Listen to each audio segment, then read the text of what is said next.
Sa Good Vibes, ice cream, hopya, muffin kag iban pagid nga mga produkto nga himo gikan sa mga kamote nga hindi na mabaligya sa merkado. Inya produkto sa isa ka farm sa Canlaon City sa Negros Oriental sa pulig sang TUP Visayas. Yaring report ni Romeo Subaldo. Ang ini nga mga magagmay nga kamote ang hindi mabaligya sa merkado.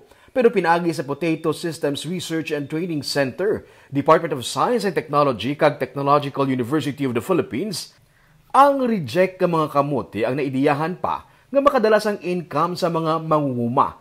Ini ang ginahimo nga harina. Ang harina nga gikan sa sweet potato kung kamote, amo naman ang ginagamit sa paghimo sang muffins, hopya, pastillas, cookies, brownies, chips kag ice cream. Sunod si Director sa Potato Systems Research and Training Center nga si Victoria de Monteverde, ang amo sini kagagmay nga mga kamote ang masami, hindi naman nimo mabaligya sa merkado. Gani na pangitaan nila sa pamaagi nga maka-income pa diri sa gihapon ang mga mangunguma. Gini sa sweet potato flour, mga gagmay bala kayo nga kamuti haw, inang hindi na siya marketable. Amo na siya gina-process into flour. So usually, wala siya ginabaligya, ang gagmay nga kamote. Oo, kay ano na siya mo nang kung sa market reject. Pero nakakubra ka mo yung flour out of that? Oo. Okay. Bali, amo na siya gi-introduce ang TUP nga technology. Ang TUP Visayas ay nag-come up nga makahimo sang machine nga maka-convert sang sini nga mga kamote sa harina.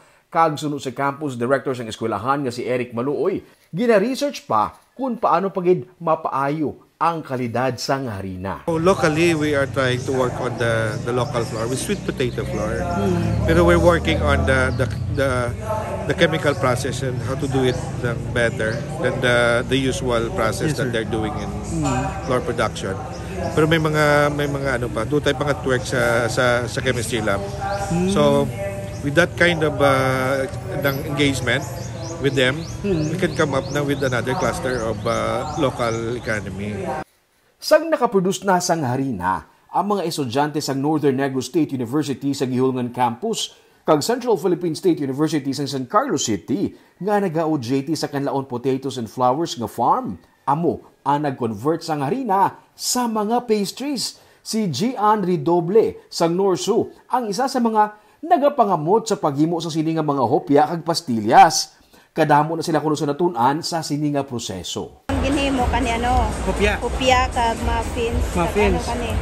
Tas ang gahimo sang brownies kag cookies yung ano, CPSU, yung Central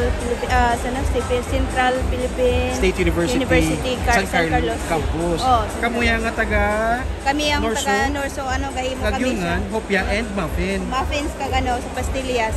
Ang ini nga mga produkto ginpang display sa Technology Convention sa TUP last week.